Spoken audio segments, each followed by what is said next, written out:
But critically, people who obviously, when you live in the estate, so you will know this, but many of the cars that are currently parked in Highpath and puts the pressure on parking our Highpath are not owned by Highpath residents. There's people parking during the day and commuting.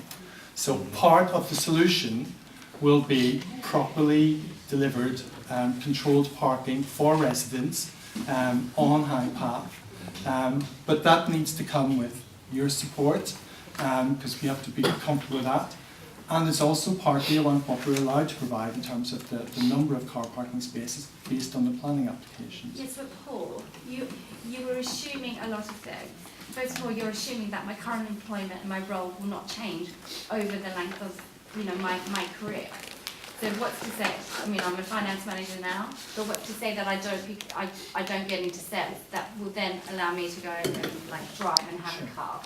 So you're actually limiting, in essential, the kind of jobs that I can have, because you're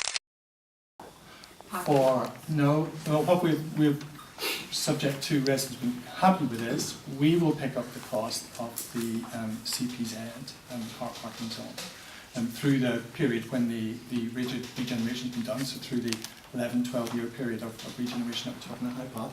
It's the same arrangements we're proposing at Ravensbury, so that the parking that is on the estate is allocated to existing residents. There's no CPZ in Ravensbury actually taking away parking capacity. Well, and again, that's not the case. It is the case. That's a part of the planning application. You planned to take away the parking capacity along Ravensbury Grove. That is part of it, Paul. The number of temporary... Don't you know your own... Yeah, you're going to supply 36 temporary parking spaces.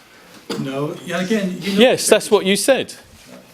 You know the figures as well as I do. I'm quoting the figures. We counted 71 cars in the area that you're due to suspend for the Ravensbury garages, and you've applied to put 36 spaces in. And crossovers for people into their gardens. You're not counting those, but they count as people 15. Parking. We're 18. 18, did you say? And yes, and the number... So where's the 70 gone? Sorry. 36 plus 18 now, is it? There are 18 crossovers. Why is that? Yeah. Sorry? Why is that? Why is that happening? Because we need to be able to access the site at the back of Ravensbury. Therefore, Ravensbury is very narrow. Ravensbury Road. It's not narrow. It's a normal road. It's a normal sized road. No, we measured it. It's not narrow. It's just that you chose to apply for that. Emma. The one thing that I do find astounding is that I always turn up to the consultation in the hope that somebody will be able to tell me how much a new flat costs and how much the service charge is for. Because one thing I do need to know is the affordability of these new houses. Yeah, I've never ever been furnished with those figures. And we'll not be able to tell you the cost of a new flat until much nearer the time. Now, we've made the commitment when we value your home, which will be a year and a half before your new home is ready, that we fix the value of your home and we agree the value of the new home, and that's what we capture in the table. At that point, that figure is fixed. But at the minute, what's a two-bedroom flat on Highpath going to be worth 3 years from now? I have no idea. Or for some people, it's 7, 8, 9 years from now. It's impossible to know what the values of those homes are now. Yes, but you know how much the project is going to cost, and you know the type of housing that you have.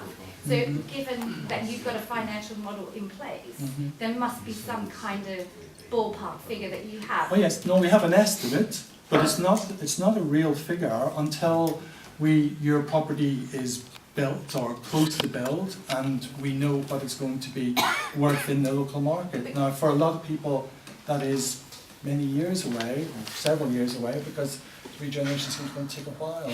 Yes, I know, but can't you share that information so at least then we've got some kind of information that we can then make a formal decision on? Because at the moment, you haven't given or you haven't furnished us with any financial. Sure.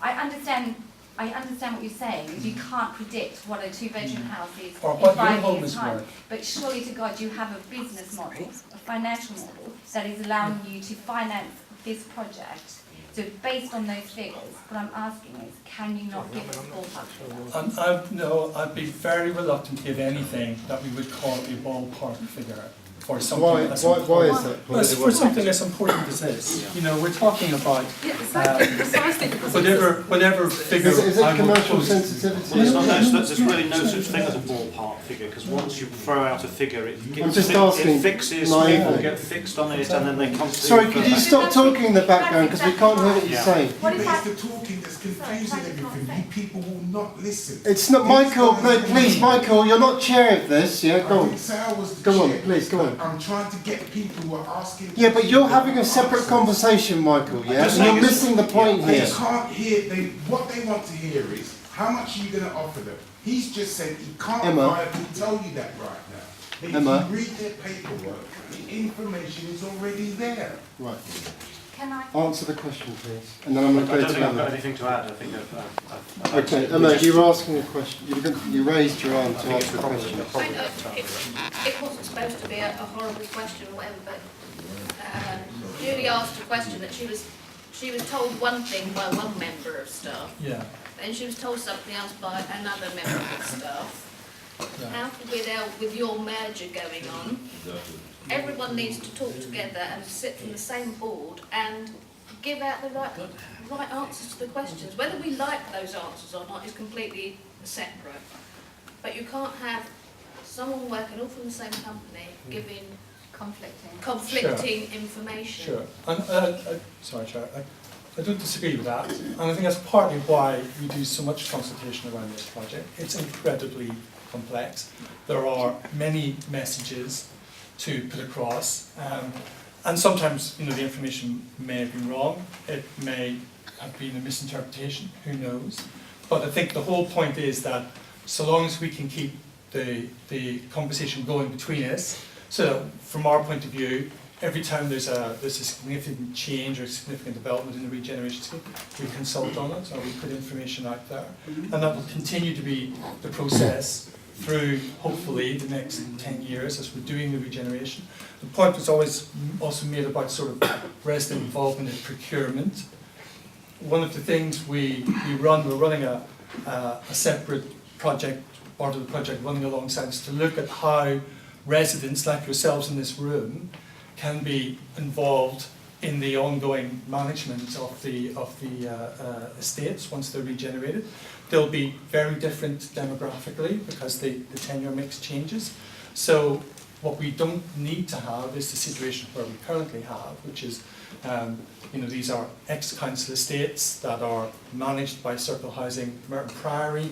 The majority of people living on Highpath, Ravensbury and these fields are our tenants. That's not going to be the case going ahead if the regeneration delivers. So there's an opportunity to do something much more creative, much more meaningful, that draws people into a longer term discussion about the well-being of their estate and what they want to see happen in their neighbourhood and how we can generate the maximum benefit out of it.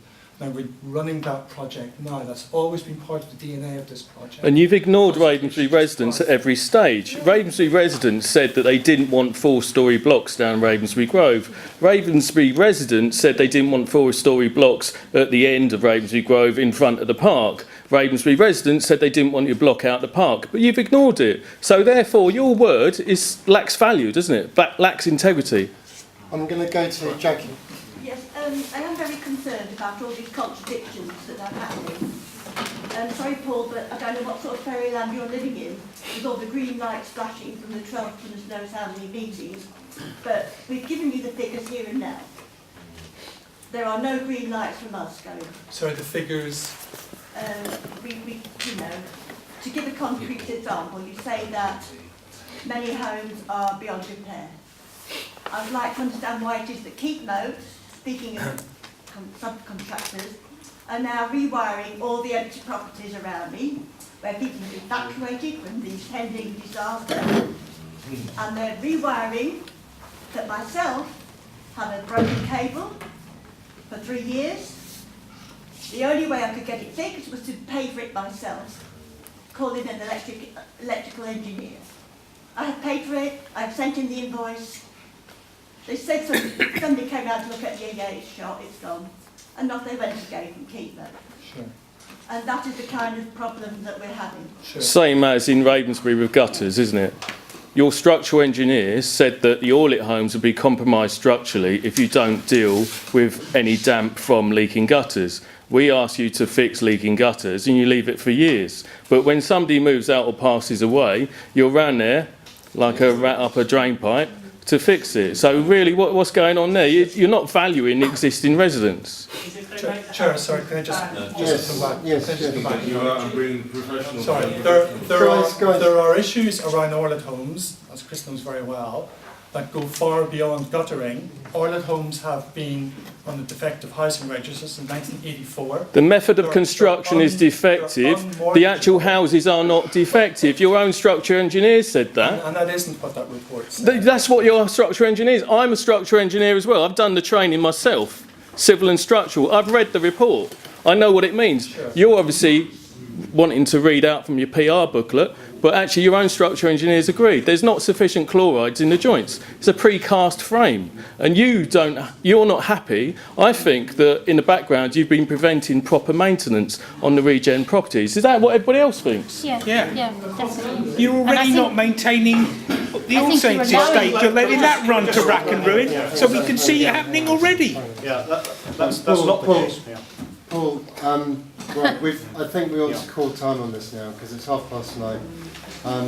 Listen, ladies and gentlemen, thank you very much for coming. Would you gentlemen like to come back early next year? Yeah, but they don't come back up within us. So we can talk It's about the first time I've seen the heads of the association out here. Ladies and gentlemen, just before you go, well, I'm asking a question. We have lots of tenants groups across the thing. We will see, and we want to.